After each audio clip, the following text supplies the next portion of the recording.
All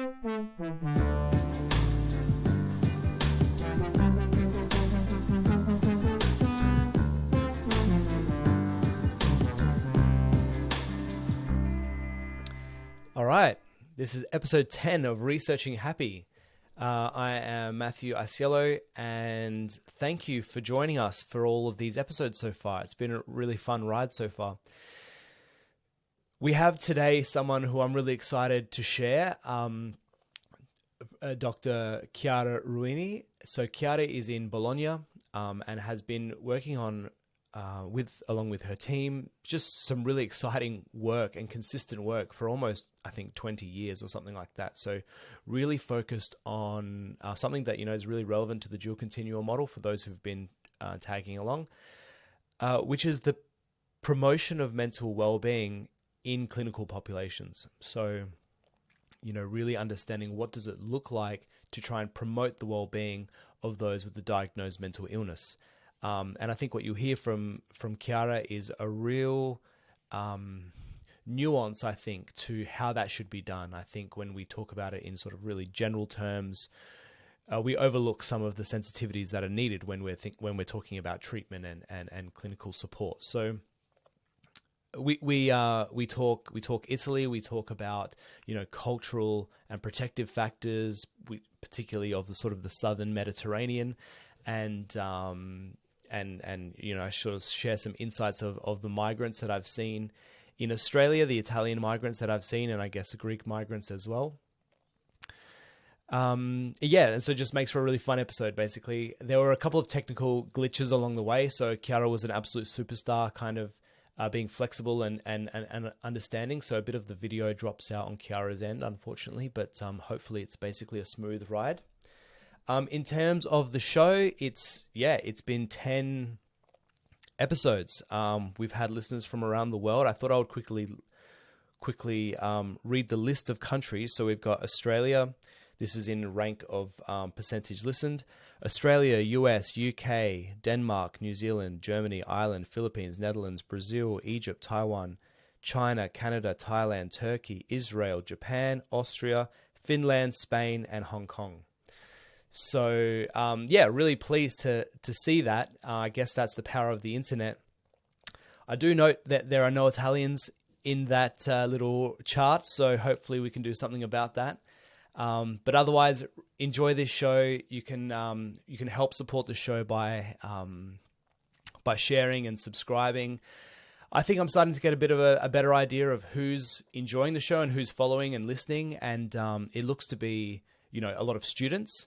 A lot of professionals who are focused on well-being, coaches and HR, for example, and then like other researchers as well, which I think is really cool. So if you know someone like that, share this podcast with them, and you can support the show as well by following along at Locals, and I'll have a link in the bio, where you can support the show from like $5 a month if that's something that you're interested in doing it. And thanks to those who have actually taken that up. So if you're enjoying the show, please reach out to me and let me know. It makes a difference, and I'm really trying to learn from what's working, what's not working. So with that, enjoy the episode, and thank you. Okay, welcome back to Researching Happy. This is the podcast all about the world of mental health and well-being. And we're trying to bring together researchers from around the world who are doing fantastic work with something to do with happiness or well-being or related. So very, very pleased to welcome Dr. Chiara Ruini, who's with us today. She's an Associate Professor of Clinical Psychology at the University of Bologna in the Department of Psychology. Since 2006, she's been teaching the course Clinical Applications of Positive Psychology for students attending the Master's Program in Clinical Psychology. Chiara Ruini has authored more than 70 articles published in peer-reviewed international journals. Welcome, Chiara. Thank you, Matt, for this invitation. Nice to be here with you. Thank you very much. Yeah, and great to have an Italian on. Obviously, my family are from Italy, so this is a nice thrill. Before we start, obviously, I could be practicing some of my pretty average Italian, but we'll stick to English. Yes. But before we start, prima di tutto devo dirti la verità che A me piace la pizza con ananas. No, no way, Matt. No, Yeah, you I'm need sorry. to. No, that's not Italian. So for those who don't speak Italian, which I'm guessing is probably most people, I just admitted that I actually really like pizza with pineapple, and it's a disgrace to my heritage, I know, but that's so if you want to cancel this call now, Chiara, you can.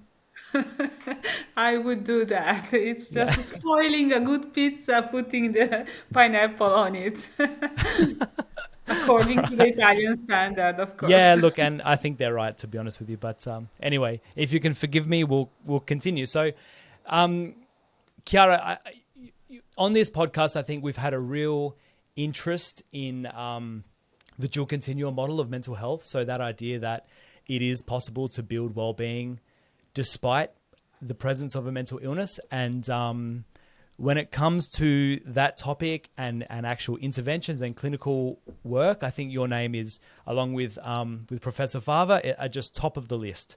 So I'd love to hear a bit of a summary of your work, and we'll get straight into wellbeing therapy if we can.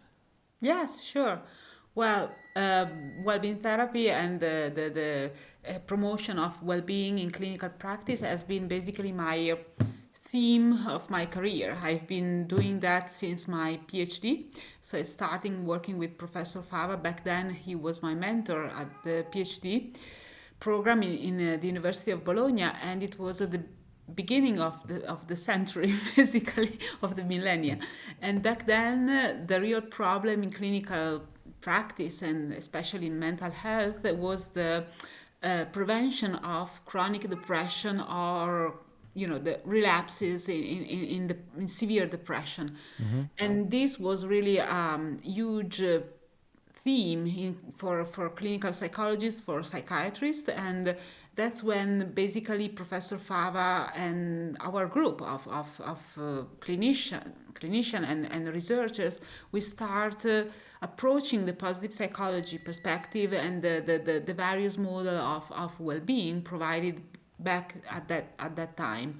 And one of the most interesting one was the eudaimonic well-being perspective, because basically if you look at the theme, if you look at the dimension of eudaimonic well-being using RIF model or maybe also other similar model, but the thing is that individuals with affective disorder, depression, anxiety, OCD, they tend to have impaired or distorted level on exactly that type of functioning, of positive functioning.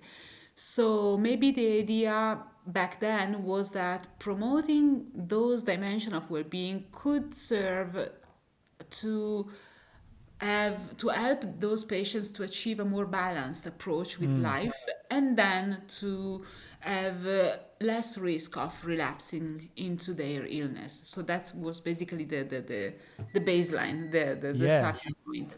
great. And so the eudaimonic well-being, I guess that's something probably for the audience they might not have heard of before. Would you mind sort of giving a quick summary of what you mean by that? Yeah, eudaimonic well-being is basically the type of well-being which was described by Greek philosophy, ancient Greek philosophy, and it calls for basically positive human functioning. It's not only about being happy and content or being, in a positive mood, but rather is to have a specific issues which makes a life worth living, basically. And it refers to having a positive interpersonal functioning, so being an important part of the community and having positive relationships with family, with colleagues at work, with all the people that basically you interact with, and also having a sense of purpose and a sense of meaning in life, so that you think that also your daily activities are worthy, are important, and then you can realize yourself through your daily living.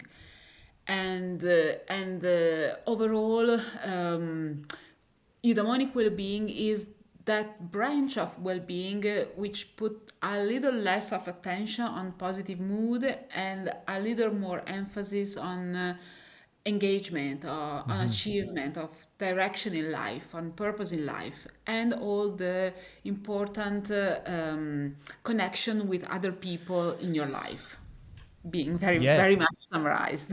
Yeah, no, perfect. Thank you. That's very clear. And so, just to be so that we're getting the story correct. So, your team were noticing that individuals were coming with a diagnosis of depression. You noticed that they were coming with also low levels of that eudaimonic well-being, and and and then an intervention was developed. Was that intervention to be, or a therapy, I guess, was developed? Was that to be in combination with a traditional clinical therapy, or by itself, or one first and then the other? How did you think about delivering that? Yeah, yeah. I mean, I think that at least initially, our approach was unique because basically we combined the traditional therapy, mostly cognitive behavioral therapy, which Mm-hmm. is the evidence-based approach for depression, anxiety, and so on. So, and after that, we combine the promotion of well-being through this well-being therapy approach. And the technique, the steps are delivered in a sequential order. So it Mm-hmm. means that different, for example, from the Seligman approach or positive psychotherapy approach, where the promotion of well-being could begin since the very first Uh-huh. session. In our approach, at least when we tested the approach, we first start with symptom relief and Mm-hmm. then we move to the Mm-hmm. promotion of well-being. Mm-hmm. So once we have helped the patients to feel a little bit better and to manage his or her symptoms, then it is the time to start moving to address what's missing in his life. Mm-hmm. So, for Mm-hmm. example, his or her life. So maybe it Mm-hmm. could be more satisfying relationships or a sense of or some specific idea about Mm-hmm. self-realization. So according to the specific themes that the patients would bring into therapy, we would work in an individualized approach Yeah. with him or her. Yeah. Okay, great. All right, so we are back with Chiara. Thank you so much for your patience and your flexibility, Chiara.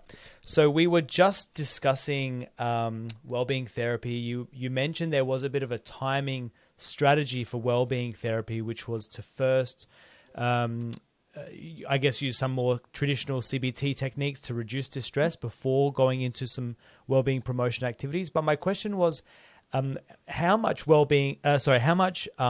distress were you aiming for? Were you aiming for almost recovery before you started well-being promotion, or what were you working towards? Well, in our approach, one important issue is the issue of staging. So it means Mm-hmm. that according to traditional psychopathology approach, the symptoms have a specific sequential order.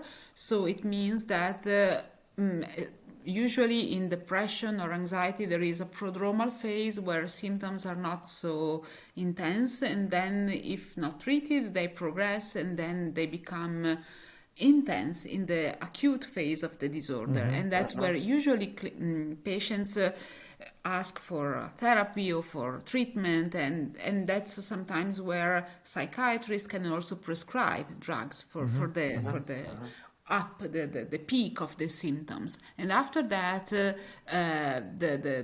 treatment started to have its progress, and that's when basically the residual phase of the disorder begin. Mm-hmm. And that's basically at that precise point where we think that the promotion of well-being is really crucial, because basically it means that after the acute phase of the symptoms is over, basically the patient is not feeling well, not completely well, is not recovered, of course, and that's where the introduction of well-being can have really a very important booster effect.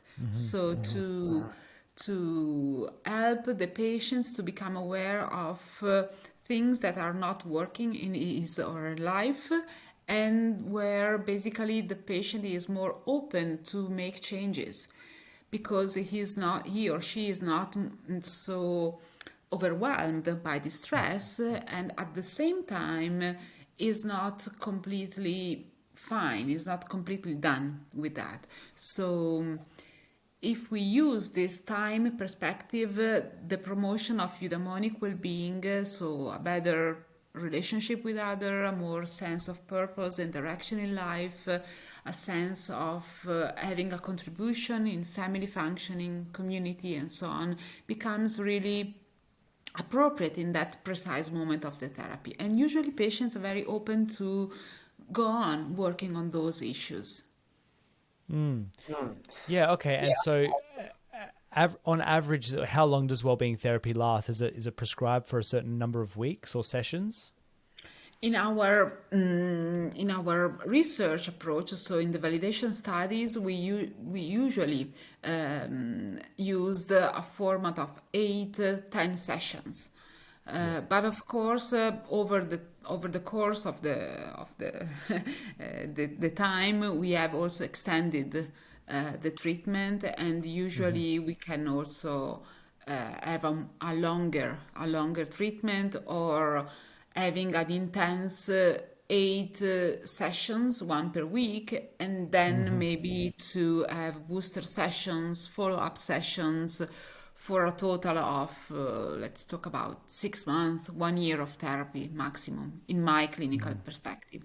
And of course, it depends on also on the patients and his or her states. Yeah. Yeah, I can understand. And so, yeah, fair enough that it would be very individual and tailored, but roughly speaking, say you did 8 to 10 sessions over 4 months, what percent, like how many of those sessions would be on the symptom focus and how much on the well-being promotion? Oh, basically, it depends. I mean, it depends. Usually, in the clinical practice, if patients are also treated with drugs and the symptoms are quite responsive to that treatment, basically we can dedicate like 3-4 sessions to the traditional CBT approach and then move to the remaining one to well-being promotion. Okay.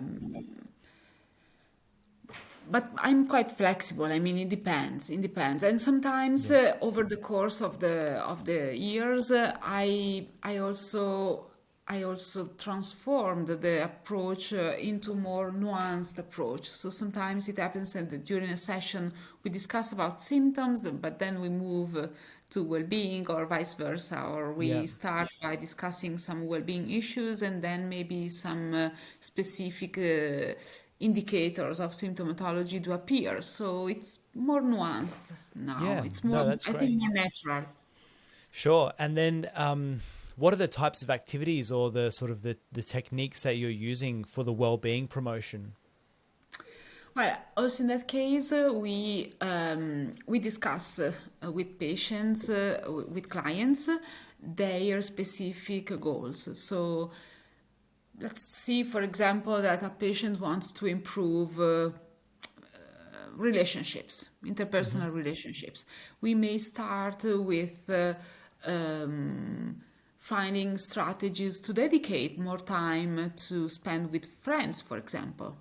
And it may imply that the patient has to reschedule some of the daily life activities. So maybe not being so focused on work and being able to dedicate weekends or part of the daily life to spend sometimes with friends.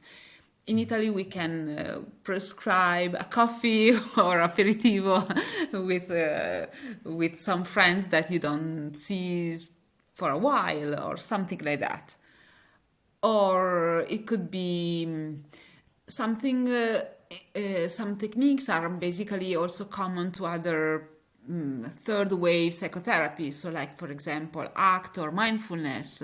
So, for example, we can ask the client to dedicate more time to himself or herself, doing some meditation practice. For example, if anxiety or tension, also physical tensions, are an issue.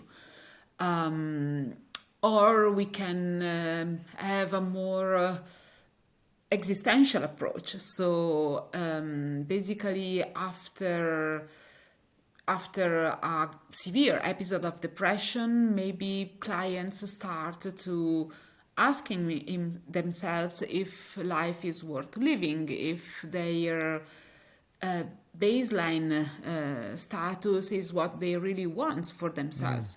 So that's when we can discuss about the concept of meaning in life, the concept of having purpose, and consider life as worth living. And so we move into a more, let's say, existential type of interaction, which is not really about prescribing activities or practical thing, but it's a more mentalization, reflective activity with the client. Yeah, no, understood. And are you noticing much trend in terms of, there are, say, if we're talking about Riff's model of well-being, I think you've kind of covered off there's 6 aspects to well-being. People can Google it because I can't remember all 6 off the top of my head. Maybe Chiara can, but Yes. okay. So If you want, purpose, I autonomy. can. That's a test. Purpose. Okay, we'll see how it goes. Purpose, autonomy, relationships, meaning in life, positive. I've already said that. What have I missed? Environmental mastery, Yes. and one more. Tell me. Self-acceptance. Self-acceptance. Self-acceptance. See, so Self-acceptance. probably That's my a, least really one. an issue. I remember them because self-acceptance is one of the core issues that most of my clients do have. Well, So that was my question. What of those 6? What's the core that comes up the most common? self-acceptance for sure. And Really? with by self-acceptance, I'm considering also acceptance more in general. So sometimes it's not only about self-esteem or having a more positive view of themselves, but it's also accepting vulnerabilities, accepting also maybe some traumatic events, or accepting the fact that life is difficult, or that not always it is possible to realize all dreams that a person Yeah. may have.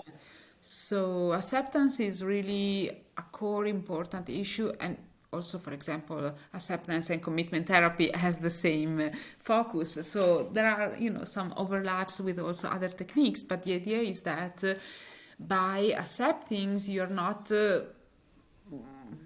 demoralized about that, but you consider that life is complicated, that situation can be complex, and then the best you can do is accept and take the best of that, make the situation worthy for you, despite the fact that not everything is perfect.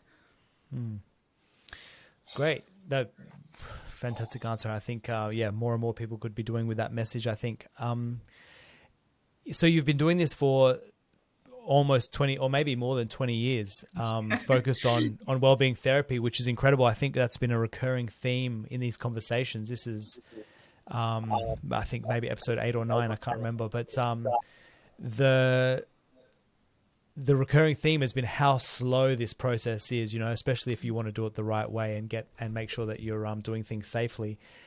You said that you started off, or the first ambition was really about recurrence. So worrying about, people, their symptoms returning back to their lives. In this last 20 years, have you seen that the addition of the wellbeing promotion has had a bit of a lasting effect on the treatment outcomes? Absolutely, yes, absolutely. I think that's really an important message that I would like to share to the audience and to the people listening to us, because I think it's not only about believe in science, is seeing things happening in the life of your patients. So if I just work with symptom-oriented approach, could be, CBT approach or behavioral or traditional therapy, Mm-hmm. Mm-hmm. um, very likely people would call me after 6 months, after 1 year, saying, well, doctor, I'm back again with my panic attack, I'm back again with my low mood, and things like that. Mm. If we add some specific work on self acceptance or identifying some character strength or being aware of one vulnerability and one strength or having a more deep sense of meaning in life, in my perspective, very few clients call me again. Or Really? maybe they can call me, but they are in a totally different position and they are more aware of themselves. Maybe they just need to have a couple of conversations with Mm-hmm. the therapist, just to make a little bit of order in their thoughts, but they are not as bad as they were when they have the first episodes of their illness. So in my opinion, really a bit of therapy on identifying what's well-being in your Mm-hmm. life and Mm-hmm. how you can reach it is really a turning point for you and forever, basically, for the rest of life, something that it is really worth doing. Yeah. No, I completely believe that.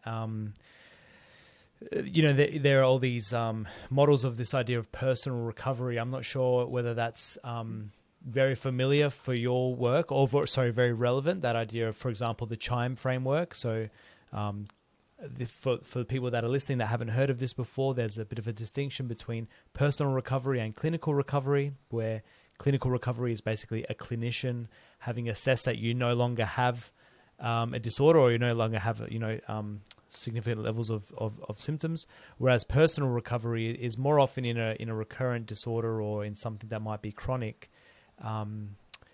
where sort of clinical recovery is not on the table as an option for at least some amount of time, but instead you focus on what recovery actually means to you. And so there's a model that's out there called the CHIME model, where it's basically saying, what we should be focusing on for personal recovery is connection, hope, identity, meaning, and empowerment. It sounds like you're touching on so many of those aspects with your work. Yeah, exactly. Well, and I've so far I've discussed about common mental health issue like anxiety, Mm, depression, panic attack, but we are using well-being promotion also, for example, with chronic disease. We have used it with Parkinson patients, for example. A colleague of mine is doing a really? wonderful work with that, or with other chronic conditions that basically, as you state, they have no possibility of having a clinical recovery, but rather is identifying and promoting positive coping strategies, basically, which is extremely important for the patients, Mm, but also for the family members, because they transform the chronic illness or the degenerative illness, for example, as Parkinson disease, they transforming that into source of meaning for the family, for mm. the couple, for the clients themselves or herself. So it's really uh, in line with this personal recovery approach. Yes.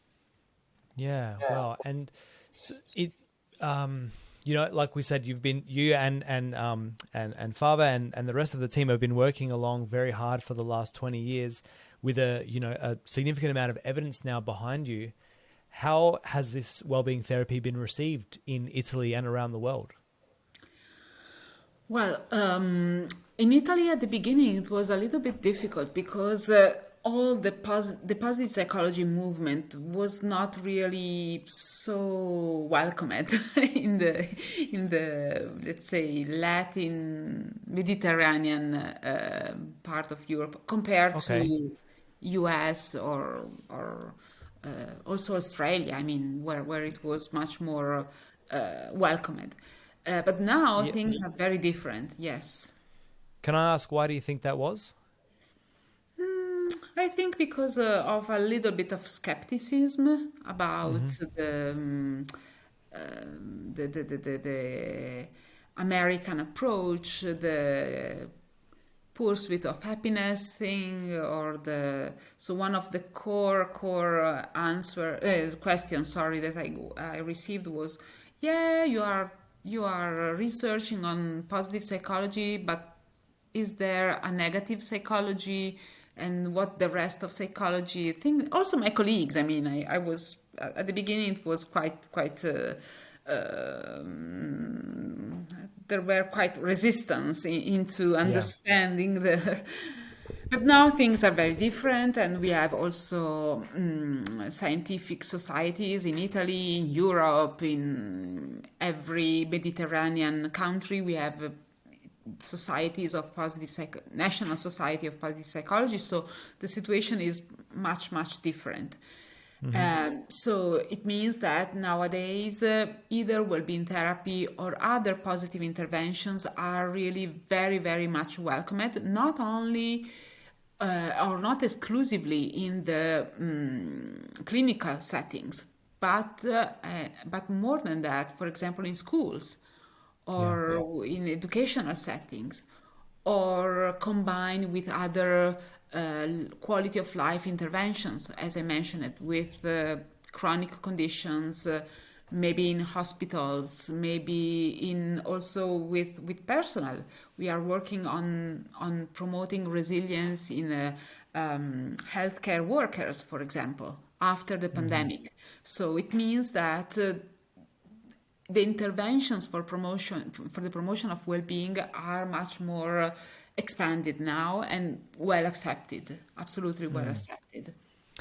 Yeah, I wonder because I think that the same is happening here in Australia, and I think definitely the clinicians in Australia were very skeptical of positive psychology in the early days, and fair enough, I guess, in some respects. Um, but I think it is much more common that you would hear that a clinician would integrate something like mindfulness or some of these sort of more positive psychology interventions into their work. But I'm not sure whether they'd actually be aware that there's quite a manualized approach of well-being therapy that that you and your team have developed. So do you hear much reception from around the world specifically for your work? Well, mm, well, the manualized approach, to be honest, I'm trying Yeah. to be honest, I think it's important, especially if you are in the first stage of your professional career. Yeah. So Yeah. you're not so experienced as a therapist in general, in general. So Mm-hmm. that's when Mm-hmm. a manual can be useful, because you can read, you can have an idea of what to do, of what not to do, basically. Mm-hmm. But as time progresses, I'm more convinced that the promotion of well-being can be done also in a more spontaneous way. So what I've been thinking, and maybe I will write something soon, is not the manual or the education in positive psychology or positive psychotherapy, but rather is the attitude, the therapist attitude toward well-being, Ah, which interesting. is really different. So it's the idea that you, as a clinician, yes, it's important to consider symptoms, but if you have a positive outlook, the way you see, the way you conceptualize, you formulate your case is very different. And Mm. that's exactly where I think you don't need necessarily a manual for promoting well-being. Yeah, that's interesting. I'd like to hear a bit more about that if you're happy to give away some of the spoilers of what you'll be writing about, because I'm imagining I remember I bought a book on person-centered care, and they had a really interesting table in there of how like a sort of typical clinical psychologist would interact with their patient or client compared with how a disability worker would work with their client. And it was very much basically what they were characterizing is that the clinician, like the therapist clinician to client relationship, was very much a hierarchical sort of relationship, whereas the disability support worker was much more of a peer sort of advocate. You know, it's not me. You're not coming to me for help. I'm here to work with you so that we can reach the goal together. Is that a bit like what you're talking about? Yeah, yeah, exactly. Sometimes the patients ask me, well, okay, doctor, now what should I do? And Yeah. I, a little bit with a little bit of humorism, I say, well, I don't know. I have no idea. You tell me. So, and it's, I mean, I've been discussing with other colleagues, for example, other clinicians are working with the solution focused therapy, for example, Okay. and they have the same approach. So the therapy is not necessarily and uniquely about doing something or solving problems, but it's finding together solutions, discussing together, reflecting on why the person is in that stressful condition, and maybe try to change or fitting a little bit better with the environment, with with the context. And I'm referring to the work of Todd Kashtan about flexibility. I'm referring about the work of Frederick Bennick about positive CBT or solution focused therapy. Uh, I'm referring also to the work of for the promotion of post-traumatic growth, where the idea is to be an expert companionship. So I don't think that this hierarchical relationship is really therapeutic in the promotion of well-being. Maybe with symptoms, maybe with symptoms, maybe yes, because the person is really in a state where he cannot really take care of himself or herself. Sure. But when it comes to change something in one's life, the expert is the person, not the therapist. Yes. Yeah. Yeah, no, fantastic. I really do believe that. And I wonder then maybe like you kind of make a switch, or, you know, it's not like it's black and white. It's maybe all gray, where you switch from symptom reduction to sort of wellbeing promotion and forwards and backwards. But whether that relationship should start a little bit hierarchical, then becomes sort of like the advocate companion, or do you think it should be advocate companion from the beginning? Well, it depends. I mean, there are some patients that really need to be taken care of. And maybe they are the one where symptoms are more intense, or maybe they are less experienced, or they are maybe younger. So I'm working also with students at the University of Bologna, so maybe they really need some kind of guidance.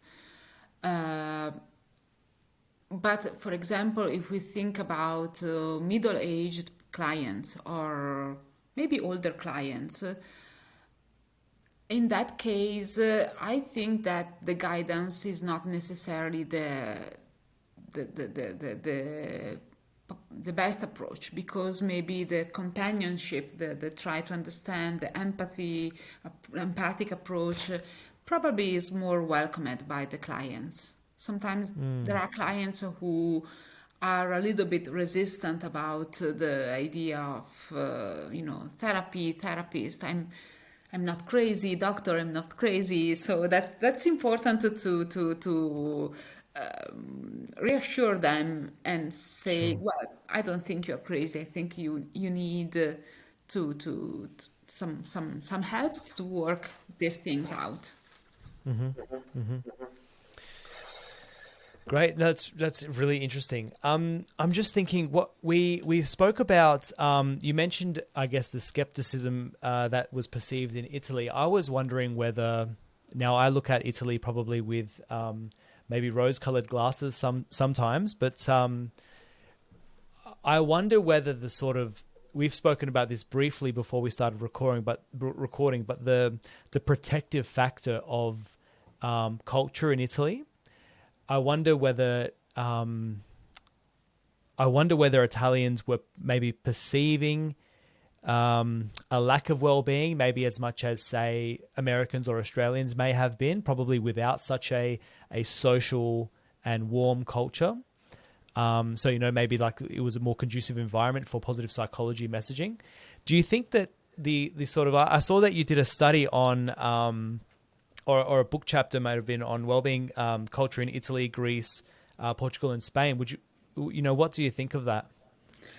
Well, yes, I will share a little bit of the content of the book, Please. the book chapter, a little bit. I mean, well, first of all, I think that when it comes to Italy, but also Spain or Portugal, the Mediterranean area, I think that the quality of life is a little bit better compared to other, for example, American lifestyle, something like that, at least in terms of interpersonal relationships or yeah, rhythm of life in chance of having a more community type of life. So that's, I think it's a very important difference. And the other difference, I think, is especially in the concept of optimism and pessimism.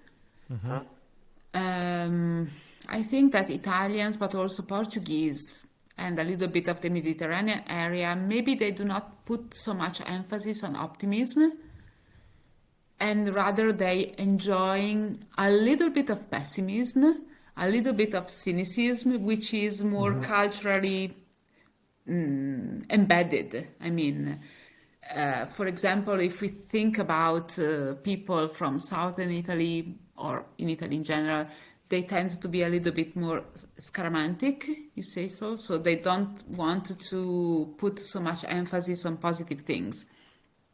Okay. So they're romantic towards the tough times of life. Exactly. Yeah. Or they prefer to think that something bad might happen, and then if not, hip hip hurrah. Okay. Yes, Okay. it's normal, it's okay, we can manage that. So that's I think the cultural approach. So we are not Okay. So it's optimism. something like maybe you're saying sort of like a more of an Australian or an American mindset might be an expectation of good things.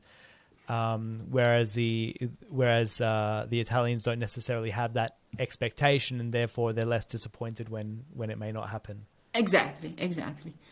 So you were saying, you just mentioned the southern Italy. I have to just, I guess, point out the fact that my grandparents are all from the south of Italy, so I definitely understand that that mentality for sure. And obviously they're migrants following a war, so they've kind of come with a different mentality to this country. I wonder whether, the thing that we characterize, well, I think we have a funny idea about Italy and Australia, like particularly sort of the families of migrants, because I've even heard stories of sociologists wanting to understand the Italy in the 50s. They actually came to Australia to see what the migrants were up to, because they actually kept behaving as they were in the 50s. They sort of were almost like a frozen moment in time. Whereas I think Italy probably progressed and modernized almost more than the Italian migrants did in Australia and maybe in the US as well. Have you heard much about that idea? Yes, well, I think that the main important difference now, following what's happening basically around the world, is the type of Italian society. So nowadays it's much more inclusive of other ethnic minorities. For example, we have many migrants from Africa, from Northern Africa, but from Africa in general, from Afghanistan, from all the country where unfortunately nowadays we have wars. Ukraine migrants, many of them. So I think that now Italy, compared to your parents' idea of Italy, is a culture, is a society where there are really different ethnic groups compared to the 50s or the 60s, where basically Italians were all Italians. Nowadays we have Italians that have origins from Morocco or Tunisia or also the Balkans. Many people from the Balkans. So nowadays, especially in big cities, the community and the society is very much different and multicultural, and I think it's a very important and positive things, because integration and differentiation is important for modern societies. Yeah, no, absolutely. Yeah, I understand that. I think probably the cultural values that I think have stuck around here for the migrants have been really around very strong family ties, very strong family values, on the importance of, sort of intergenerational contact. So being very close with grandparents and cousins and things like that. Obviously, they're all from the south too, so they had probably quite a different standard of living compared to those in the north. But I think the things that we've probably looked back to our relatives that are still in Italy or just what you see around is like things like the passion that you see in Italians, which I could imagine translate to a culture of well-being. This idea of, like you said, going and finding an aperitivo, which almost strikes me as a non-negotiable element of many Italians' lives.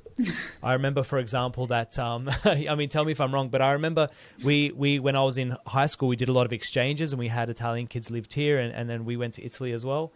And I remember the Italian kids coming to my school and saying, like, but at the end of the school day, everyone just goes home, and that's it. No one goes to the piazza, no one goes and spends time with friends. So it's like that type of thing that's a fundamental difference for our well-being of our societies. Exactly. So that's what I referred before when I said that, in my opinion, the Mediterranean culture, Italians, but also again Spanish or Portuguese individuals, they have a better quality of life because they are not only school or work and home, but rather they expand a little bit their daily activities in including some community life. Could be going to the piazza, could be going for a walk, could be doing some shopping, or very, very trivial things like the aperitivo or the coffee together. And that's really what gives you the opportunity to enlarge your perspective. So your day is not only about working and doing your homework duties, but rather also to encounter other people, basically. Yeah. No, I definitely understand that. I do often wonder as well, this might be more trivial, but the exposure, like in the old world, the exposure to art and history, like is basically unavoidable. The various buildings and fences and bridges and things that you would see, which sort of in the new world, you're not exposed to that as readily as you might be in those countries that you mentioned.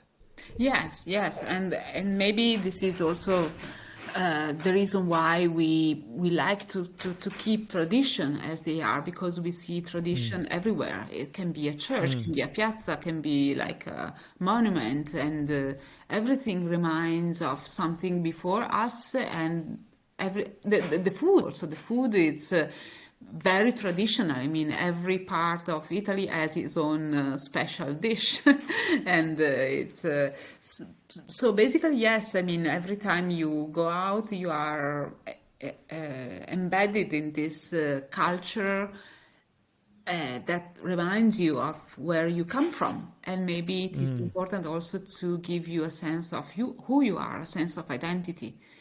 And also a sense of preserving what you have received from the past. So yes.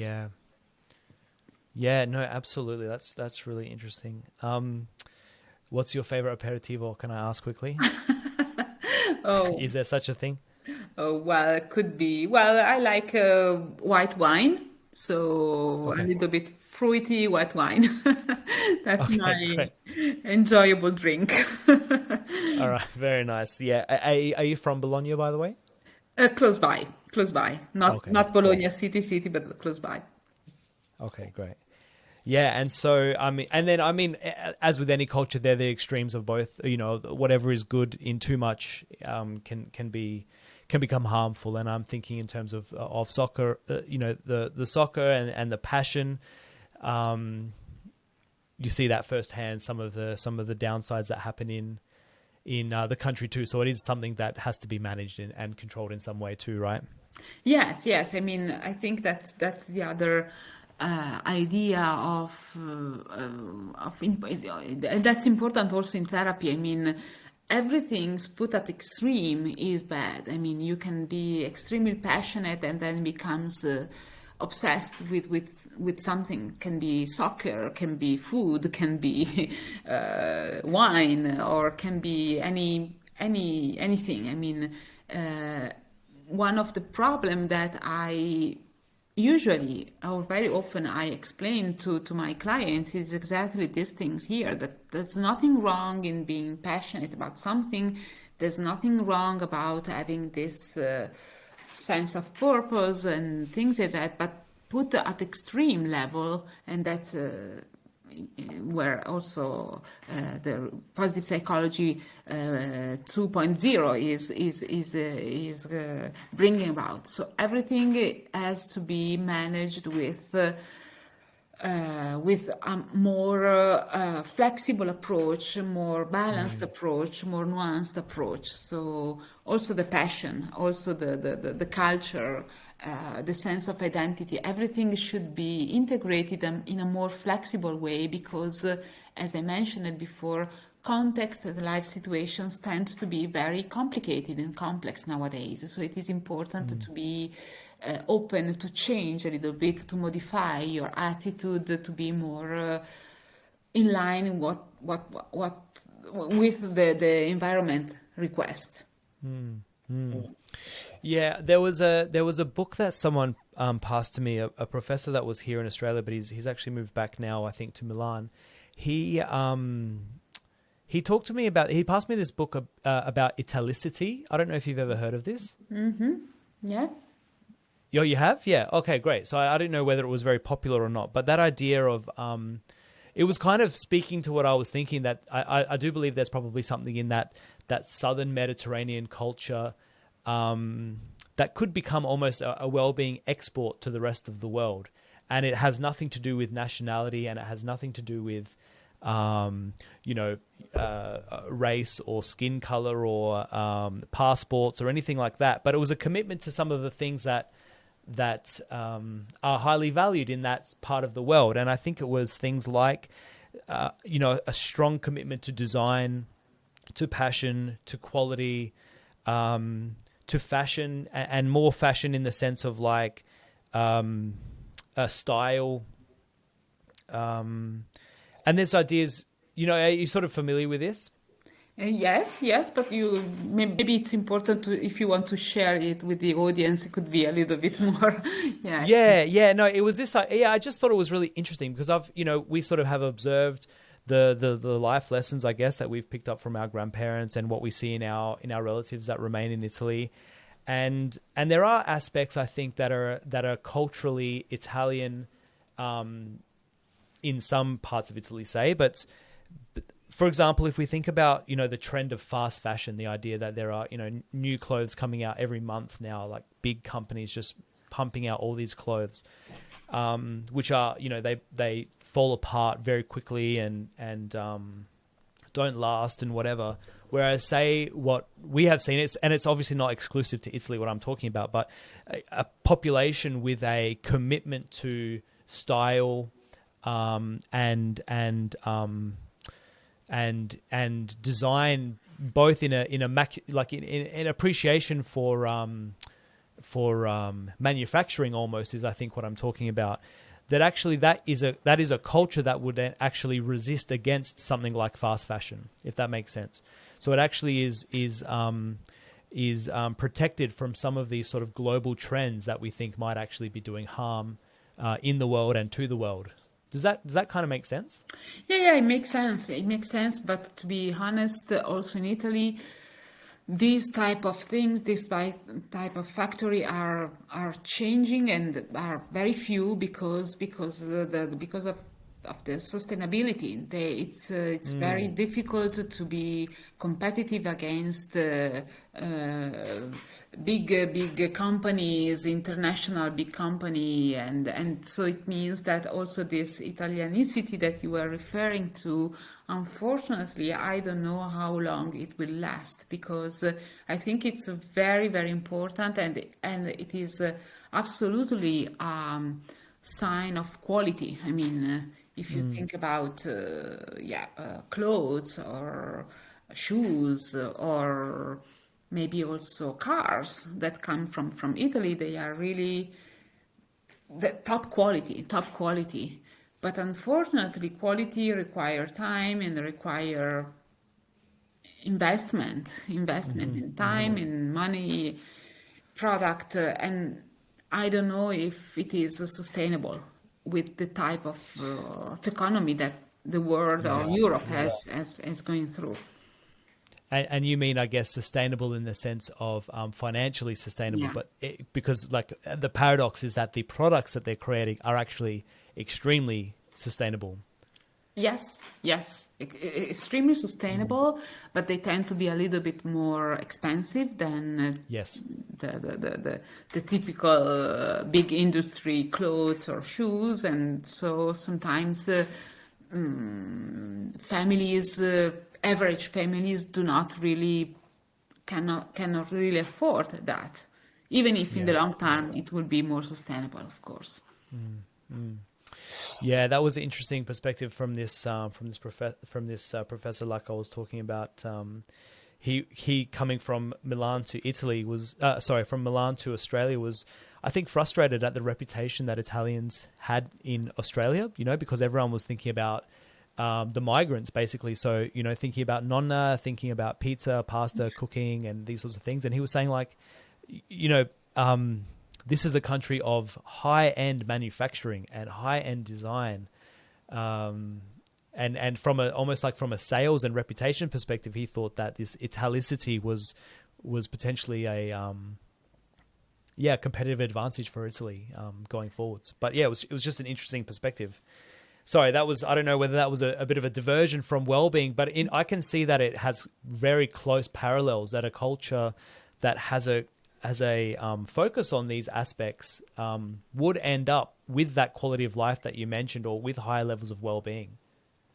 Yeah, I mean, also the aesthetic perspective I think, is very important also in being able to appreciate and evaluate beauty, for example, beauty and quality.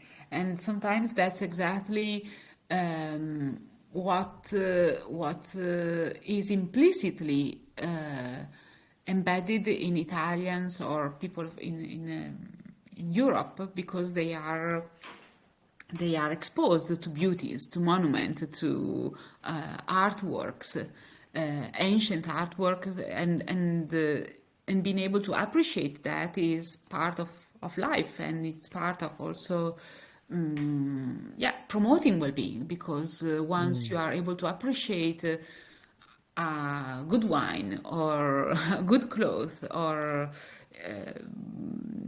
also the way you look with that dress, it's something of course important also for your mental health.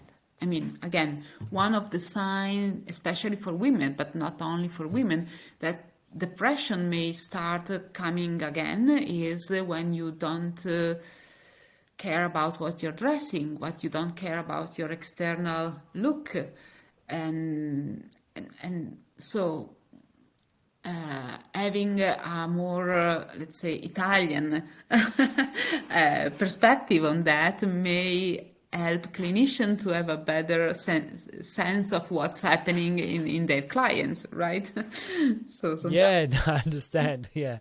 Yeah, and I think I forget the author of that book. I'll find it, but he was sort of talking about he would call that a person who has these qualities, he would call them italic, because in his perspective, the qualities and outdated the country or the nation of Italy, which I just thought was very interesting.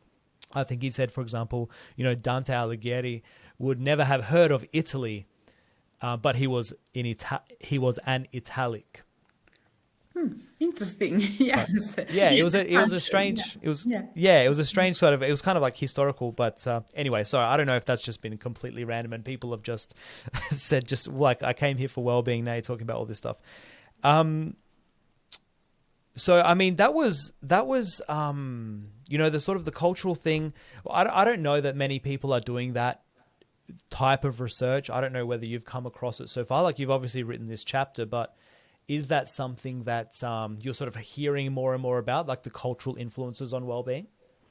Yeah, I think it's one of the other. Well, I'm not an expert in cultural psychology, but I think it's from what I've heard and also in conferences in Europe, but also in the rest of the world, is that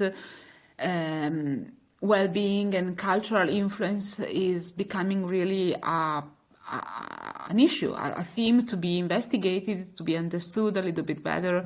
So if at the beginning positive psychology was very much Western oriented, also in defining well-being and happiness and things like that, nowadays there is an integration with different cultural perspective. So for example, again, this idea of optimism I think it's very, very, very much American.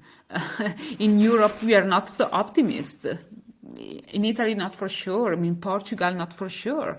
And the thing is, we don't value optimism that much. So that's important because you cannot just promote optimism if that's not a value in the society, in the community, right?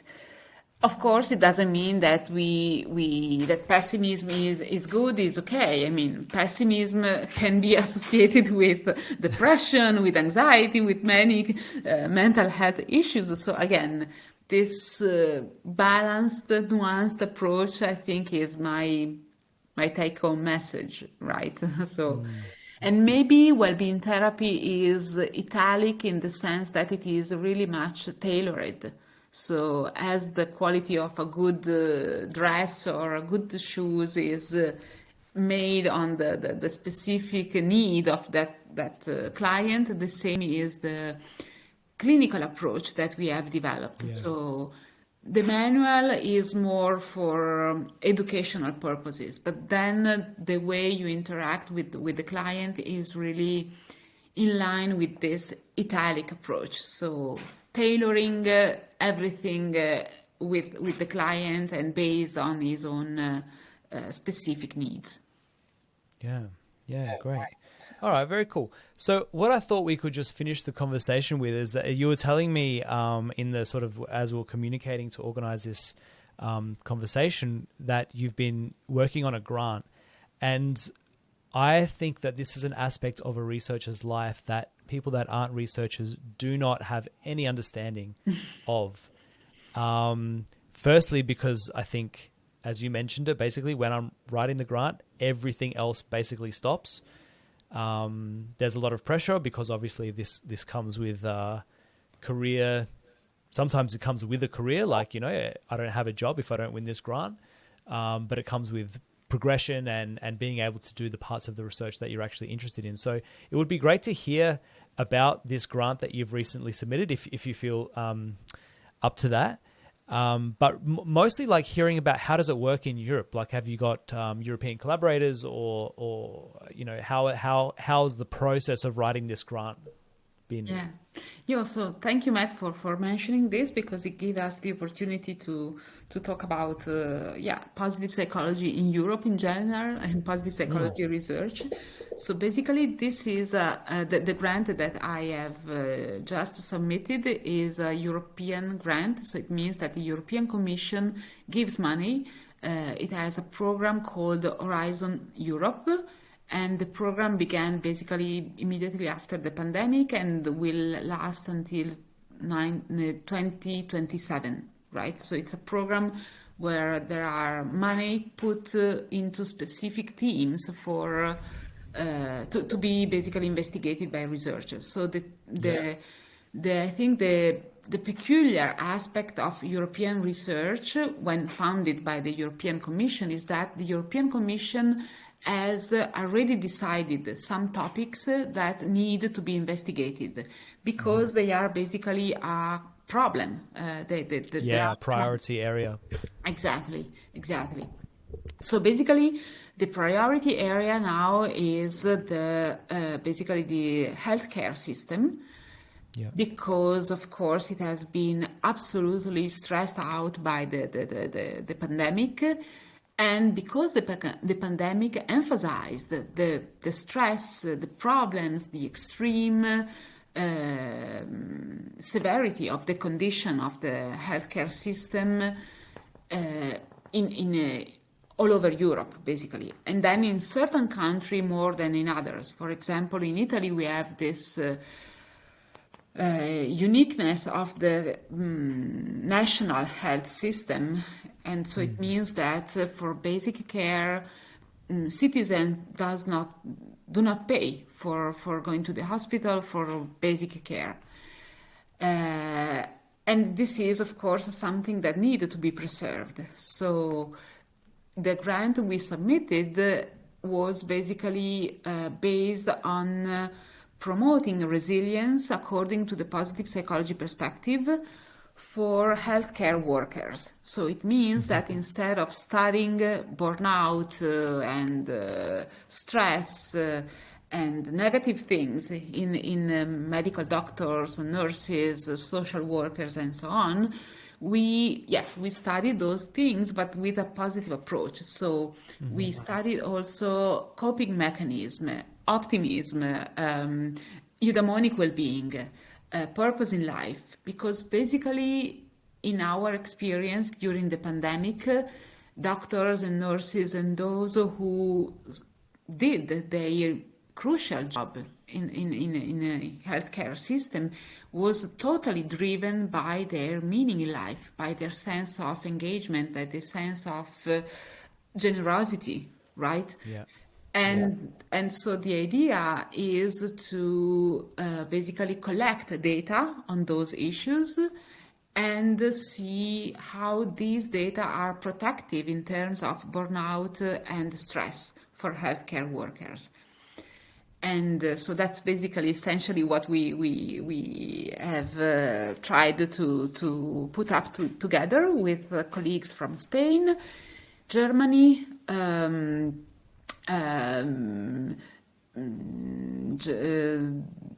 Switzerland, and other countries, 9 countries basically all around Really? Europe. Yes. Wow. And so is part of the research study to sort of be tracking some of these traits, but also are you thinking about interventions or anything like that? Yeah, and then there is also the intervention part. If, of course, the grant will be funded, let's keep our finger crossed. Very optimistic for an Italian. Exactly. So yeah, the intervention is totally taken from the positive psychology perspective, because basically what we want to do is to have a positive intervention at single healthcare workers. So basically a sort of well-being therapy done with healthcare workers. Great. So helping to identify their meaning in life, their sense of purpose, their sense of connection with, for example, colleagues and so on. But then we have also a positive intervention taken from the positive organization approach. It means that we look for example, work engagement, or by asking employers to consider their employees' point of view in improving the delivery of healthcare. So basically, combining not only, let's say, a clinical intervention, but really a positive intervention for the healthcare system. So this was the idea, basically. Great. Yeah, I'm glad to hear. I really hope that you win. I'll tell you now as well, because, well, I mean, just because it deserves to win, I think. But that idea. But why I'm impressed by that idea, I think, is that you often hear of this friction between like, where do we work? Do we work at the individual level and try and make them like more resilient and give them the skills? And others would say that that's only a short-term way to be thinking about this. We have to be thinking about the structure of the organizations that they're within. And I think the answer is exactly the way that you and your team are going, which is it's actually both, right? Yeah. We need to be thinking about both the individuals and the organizations that contains them. So that's really exciting. How long did it take to write the grant? Oh my goodness. Well, it took basically from September to April. But Seriously? yeah, but it was the idea came much earlier. So we start Yeah. working on that before, and we put together. Well, I put the effort on organizing the group of Right. researchers. But then, of course, I'm not. I don't work usually with organization psychology approach. So there are other colleagues in Spain that are absolutely important expert in positive psychology applied to organizations. So they did a huge work as well, and we put it together. So hopefully Fantastic. we'll receive the grant. Hopefully. And how long would the project go for? 4 year, 4 year. If One. four, yeah, Oh, for 4 years. Yeah. Sorry. 3, yeah, For 4 years. Yeah. yeah. Okay, great. Okay. That's awesome. So, and just in terms of like workload, just so we can sort of explain this to the audience who might not be familiar, like how much work, you said you were doing it from September through to April. What does that mean? Is that just something you can fit into your normal day, or how does that go? Oh yeah, you should work a little bit harder, especially as in my case when you have teaching duties as well. So Yeah. basically, Yeah. you need to write the grant in the template that the European Commission provide you with. But the problem is that the template has a restricted number of pages. So the effort is to condensate all your ideas, and the reason why Yeah. you should get funded in this number of pages. But then the problem is not a problem. The effort is that there is all the scientific rigor that you are Yeah. asked to do. But the European Commission is also asking to imagine the impact that your work can have, not only at scientific level, but also at economic level, at society level. So it means that you have to write pages on imagining what will happen if your project is founded, and how the life of European citizens would change following your approach. So it means that there are specific pages dedicated to that. And then the other huge work is the budget. So to combine all the budget and in that case, Unibo is providing some people that help you with the budget, because of course professors are not expert in economics, not essentially. So yes, we have help also in that case. Great. Yeah, Yeah. but Well. Oh, sorry. it's a process of accommodation. So you need to accommodate your ideas, and if they are sustainable, financially sustainable, how it can be done. So it's a very complex activity, and hopefully rewarding. Hopefully. Yeah, look, that's probably the good point as well, isn't it? Is that you have absolutely no guarantee that all of that effort is rewarded, and maybe that there might not be an opportunity to write this grant again and put it somewhere else. So it's an important thing for people to understand. And I could imagine that sort of that imagining of the societal benefits must have been pretty straightforward, like pretty easy to imagine the societal benefits of having a healthcare system of not stressed, not burnt out staff members. But we've worked a little bit in healthcare in our work here in Australia, and it was certainly a difficult setting because there's shift workers, there's incredibly busy people, there's all sorts of different professions, people that are there for only certain amounts of time. How much are you sort of planning to would you be delivering wellbeing therapy one-on-one, or would it be in groups? Or how would you be planning to do that? Both. I mean, yes, Okay. I agree absolutely with what you have said. So the thing is that one of the requirement for this grant is also to imagining or preventing some risks. And one of the risks that we have described is the implementation risk, exactly Yeah. because of what you said. So it's very difficult to find the time and the opportunity to work with healthcare workers, especially in hospitals, because they have shift, they are very busy, they are difficult to be engaged. And our approach was to have this project shared with the employers or the manager or the human resources in the hospitals that we have included, so that they can facilitate the engagement of the single healthcare workers. And the delivery of the intervention would be basically on a single healthcare worker in case of, for example, specific problems or higher level of depression or burnout and so on. But most of the intervention would be more in the team or the equipe, the medical equipe, for example. We're planning to do some kind of positive intervention with them, with positive communication style, with conflict resolutions, with supportive or appreciative inquiry. So these are on some of the activities that we have imagined for the equipe.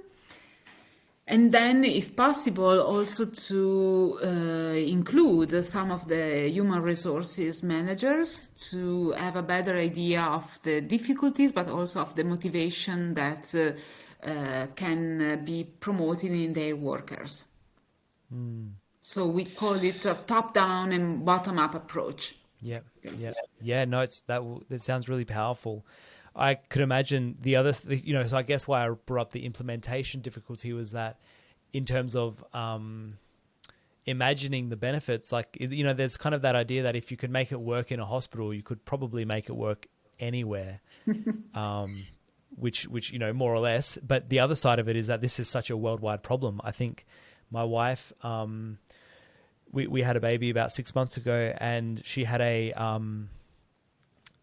midwife that she had a really strong connection with. And, 6 months ago, we saw the midwife, and she was amazing. She was so energetic, so passionate. And I think my wife saw her during the week, just passing in the street. And she said, I think I'm ready to quit, completely burnt out. Can't keep it up. And I thought, we're at risk. Everyone's talking about healthcare costs and how that continues to grow, but I feel like we're almost at a risk of not even having a healthcare staff, if we keep going at the rate that we're going. So this is certainly an important problem that you're addressing. Yes, exactly. So the thing is that even the most important, the most motivated healthcare worker, the most internally motivated person cannot keep up with the demands of the work. So it means that we need to reorganize the healthcare system basically all over the world. I mean, all over the world. And we need to balance their internal motivation with external motivation. That has to do, for example, with salary, with a better timing of their work, with more support, for example, to balance their family duties with their work duties, for example. So I think that we need to really support healthcare workers with external helps and also financial helps, because one of the Yeah. problems for quitting is that really they receive a very low salary, at least in Italy for sure. I don't know in Australia or in other part of Europe, but the public healthcare system has no not so good salary, let's say so. Yeah, and those international differences will be interesting to see as well. This is a stupid question, but what language was the grant written in? English, English. Oh, really? Yes, yes, yes. Wow. Okay. I guess it's become the universal. And does it go to a European panel, or is it national? So you would present this to an Italian panel for No, no, no. judgment, It's or a European panel. It's a European yeah. panel divided by the topic that you are calling for. And yes, it's usually are 4 to 5 blind reviewers that will comment on the grant of the grant, and they give a score in terms of excellence, in terms of impact of your project, and only if you reach a certain threshold, then you might go for a final check before receiving the grant. Otherwise, Wow. no. So it's a very competitive approach, very competitive. Well, I wish you all the best luck. When will you find out?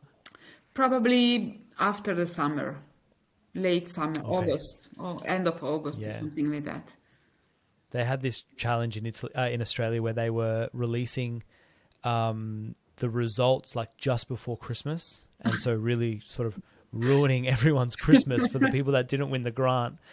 So I'm glad that the results will come like after summer, so you can enjoy summer, and then we can see how it goes after that. Well, let's say that for preserving my well-being, I'm expecting a refusal, so that if anything, you see, when I was referring about the pessimism, so I'm pessimistic about that because I know that it's very competitive, and I know Yeah. that there are at least other 42 projects in the same topic. Really? And basically they will find 4 or 5 projects. Whoa. So Yeah. basically I'm So that realistically pessimistic. I understand. I understand. And well, good on you for persevering, basically, as so many do. So, thank you so much, Chiara. I just wonder, in terms of a last question, is there anything else that we haven't covered that you think would be sort of interesting relating to your work, or any sort of aspirations that we haven't covered? Well, what I think it's that maybe we didn't refer to adolescence, young age, because that's another um, life stage where I think it's so crucial to promote well-being. And I Mm, know that many colleagues in Australia are doing great job in schools and in educational systems, so I would like to focus on the importance of that work as well, because it's I think it's a preventive work, and I've had some experiences in school as well some years ago, and it's not a clinical work, and it's not what I usually do in my daily life, but I think it's enormously important. So I would yeah. really appreciate what you guys in Australia are doing, because you did a very, very important work with students. So bravo. Yeah. All right. Very good. All right. Well, thank you so much. Thank you for bearing with the technical difficulties that we've had this week, and really appreciate your time. And yeah, best of luck for the grant. Thank you very much, Matt. It was In a bocca al pleasure. lupo, as they say. Grazie, grazie. Okay. Thank you. Bye, ciao, ciao, Matt. Thank you. Bye. Bye. All right. Thank you again to Chiara, and thank you all for listening once again to Researching Happy. So yeah, like we say, while this is fresh in your mind, share this episode with one person, whether it's a link or whatever. like and subscribe wherever you're seeing this thing, and give us a rating as well. That makes a big difference on Spotify or on Apple Podcasts. So thank you, and have a great day.